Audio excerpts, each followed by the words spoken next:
সচিবালয়ে লাগা ভয়াবহ আগুন নিয়ন্ত্রণে কাজ করা ফায়ার সার্ভিস কর্মীকে চাপা দিয়ে পালিয়ে যাওয়া কাভার্ড ভ্যান চালককে আটক করেছে শিক্ষার্থীরা। বুধবার দিবাগত রাতে এ ঘটনা ঘটে। শিক্ষার্থীরা জানান, গণপূর্ত ভবনের সামনে দিয়ে ওই কাভার্ড ভ্যান চালক দ্রুতগতিতে পালিয়ে যাচ্ছিল। শিক্ষার্থীরা সামনে গিয়ে ব্যারিকেড দিলে চালক কাভার্ড ভ্যান থামান। পরে তাকে মোটরসাইকেলে করে তুলে নিয়ে এসে আইন শৃঙ্খলা বাহিনীর সদস্যদের কাছে হস্তান্তর করে শিক্ষার্থীরা। এ সময় উত্তেজিত মানুষজন চালককে মারধরে উদ্যত হন, কিন্তু সেনা সদস্যরা পরিস্থিতি নিয়ন্ত্রণে আনেন।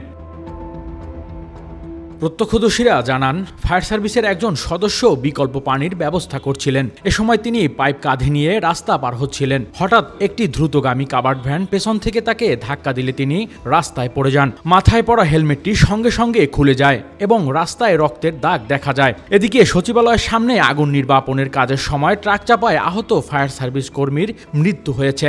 মোহাম্মদ সোহানুজ্জামান নয়ন নামের ওই ফায়ার ফাইটার বাড়ি রংপুরের মিঠাপুরে।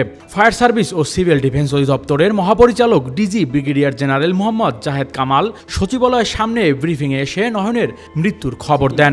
এখন পর্যন্ত একজন শুধু ফায়ার ফাইটারের কথা আপনাকে বলেছেন। তিনি বলেন, আহত অবস্থায় ঢাকা মেডিকেল কলেজ হাসপাতালে নিয়ে যাওয়ার পর তার মৃত্যু হয়েছে।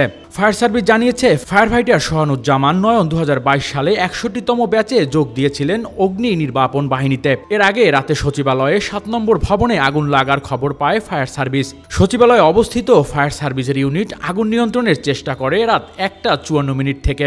এর কয়েক মিনিটের মাথায় আগুনের তীব্রতা বেড়ে যাওয়ায় পর্যায়ক্রমে 18 ইউনিট ঘটনাস্থলে পৌঁছে আগুন নিয়ন্ত্রণে কাজ করে। Desk report, metro TV.